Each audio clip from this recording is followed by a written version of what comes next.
পৃথিবীর সবচেয়ে কম দামে সবচেয়ে সেরা পুষ্টিটা সম্বন্ধে আজকে আপনাদেরকে জানাবো। চিকিৎসা বিজ্ঞানের সাম্প্রতিক গবেষণা থেকে জানবো এই ডিমটা কিভাবে খেলে সবচেয়ে ভালো উপকারটা পাওয়া যায়।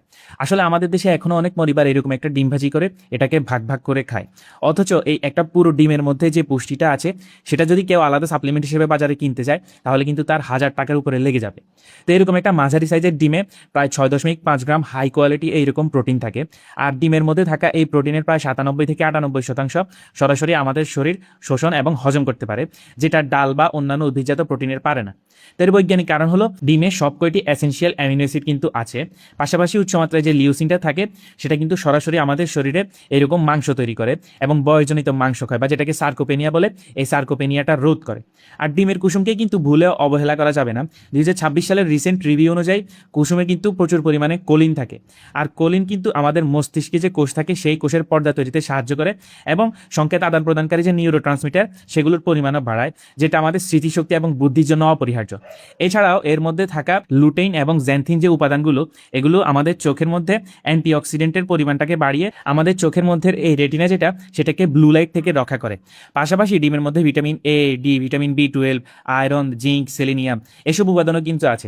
এছাড়াও আরও অনেক উপাদান আছে যেগুলো নিয়ে ঘন্টার পর ঘন্টা বললেও শেষ হবে না। আবার অনেকে ভাবেন ফার্মের মুরগির যে ডিম সেটাতে পুষ্টি নাকি দেশি মুরগির থেকে কম।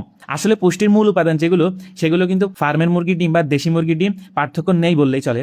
তবে দেশি মুরগি যেহেতু বাইরে চড়ে বেড়ায়, এরা বাইরে পোকামাকড়, সবুজ ঘাস পাতা খায়, তাই এদের ডিমের মধ্যে কিন্তু ওমেগা 3 এবং ভিটামিন এ ও ই সামান্য একটু বেশি পাওয়া যায়, যেটা হার্টের জন্য ভালো।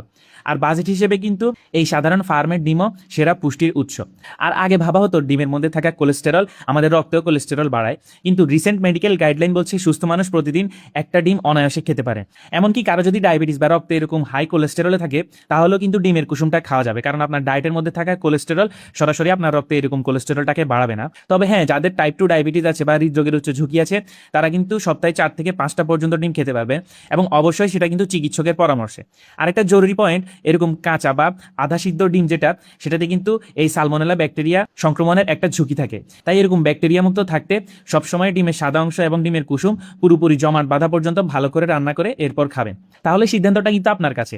পরের বার আপনি 10 টাকা রিক্সা ভাড়া বাঁচিয়ে যখন হেঁটে যাবেন ওই 10 টাকা দিয়ে এরকম একটা ডিম আপনি কিনে খাবেন।